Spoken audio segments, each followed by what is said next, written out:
Hey guys, this is Jacek from cosmeticgarden.com. I want to share today with you some tips on how to save money when you're making soaps, and this probably wouldn't apply to most of the professional soap makers, if I can call it this way. But if you are trying out things and you want to see, and you don't want to spend a lot of money, there are definitely tips that can save you a lot of money. And I think following some of them can really get you a pretty good deal on products. Not really just, but this soap cake was made recently, and it's lavender lilac, and this soap cupcake, which is sweet pea, was also made recently. But I'm just showing you these things because I want to show you a few things around it and how to go around it. Usually when we talk about soap cakes, we think about like this expensive silicone molds that you have to use to be able to create or make soap cakes. But I want to show you something what I've used. I have the silicone molds, but I also always want to experiment with other products and other things. So my favorite store is a dollar store, because you can find great deals over there. Now, not every plastic is appropriate for making cold processed soap, simply because you have to make sure that it doesn't release anything to the soap. But I went over there to the dollar store and I saw this, it's actually called tortillas, I guess, containers. And I'm sorry, my containers are still dirty. I'm going to wash them tonight.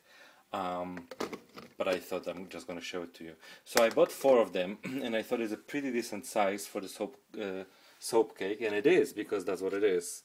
And that's how it looks. I can make, hold on, 1, 2, 3, 4. I can make 8 pieces like this, and they weighed about 5 pounds. I mean, 5 pounds. That would be nice.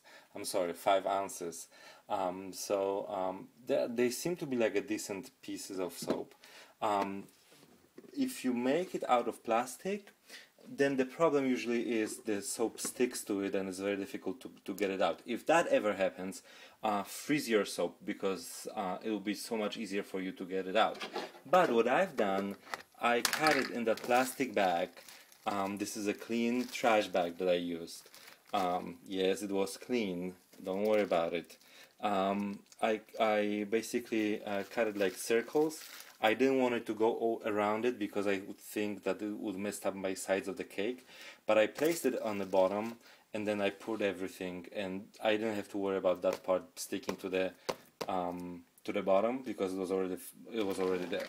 Now, so this is one tip how you can make actually a soap cake without the expensive silicone mold. And again, that wouldn't apply probably to like people who make soaps for a living or who have been making them for a long time, because they usually have a lot of containers and a lot of silicone things, and really silicone works the best for me, and I'm not going to argue with anybody about it.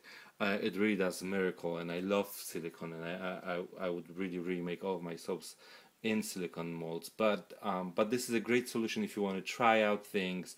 You're not sure if you want to invest, I don't know, $10-15 for the mold. You go and you spend $1.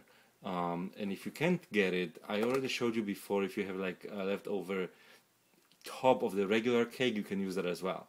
Now another I guess good tip that I can show you is, look at this soap cupcake.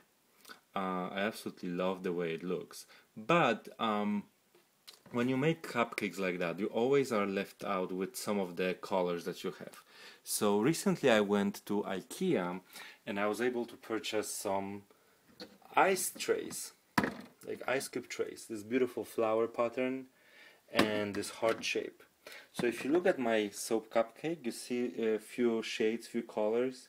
Now this is what is left over from that thing. So I have the soap, I guess the I'm sorry, heart-shaped things from that tray, and I have also flowers from the other. Now I want to show you one thing. I'll definitely use that when decorating another soap cupcakes or soap cakes. So I'm happy that I have them.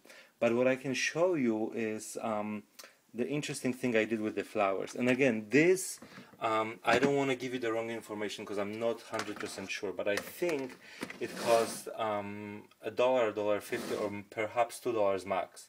But I think it's $1. It's $1 item in IKEA. That's something that you can definitely use. And they have different shapes too. I just didn't like, you know, some of the other shapes, so I didn't get them. But this is basically what you can do, and you can always decorate things very nice. I would discourage you from using the regular things that you use in your kitchen.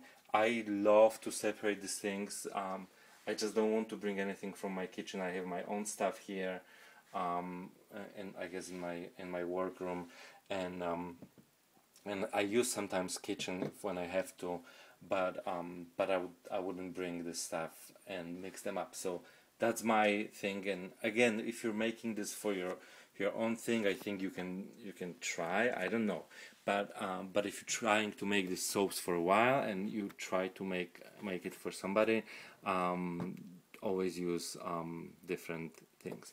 Now, what I want to show you with the soaps, with the small flowers, and I was so proud about it, because when I was that color is exactly the top color. I don't know if you can see, but that's exactly the same shade what the top is. So that was the last piece of thing I had. By the way, that heart that you see on the top here, it's also left over from another soap.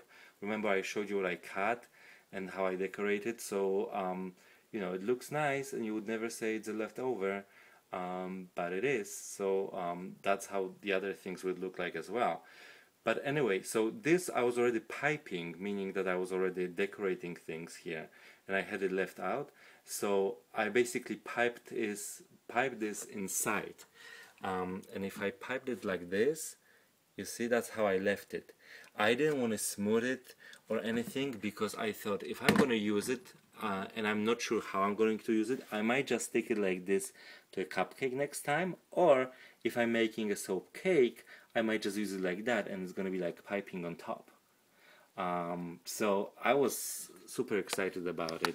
But anyway, so these are the tips that I think are valuable, especially if you don't want to spend a fortune and if you're just trying out and you're not sure if you know you want to spend that much money just for one-time thing. Definitely consider using different containers. Don't worry about them. Never use any metal or aluminum containers because they always react with lye. But plastic, you know, check what it is. But in most cases you'll be absolutely fine. The problem is with sticking. Again, if your soap ever sticks to the sides or bottom of this and you cannot get it out, remember what you can do. You can freeze your soap, and the next day or after a few hours it will just pop out very beautifully. Problem with that is it will accommodate some of the water on top from I guess the ice from freezing, and I hate it. I absolutely hate it because it usually messing up my some of my things and ideas, and when I'm cutting this, it's not the same feeling when I'm doing the things that I'm usually doing. Anyway, let me know what you think. I think these tips are pretty okay for everyone. Don't be afraid to experiment with different containers. Okay, thank you so much for watching the video. Bye bye.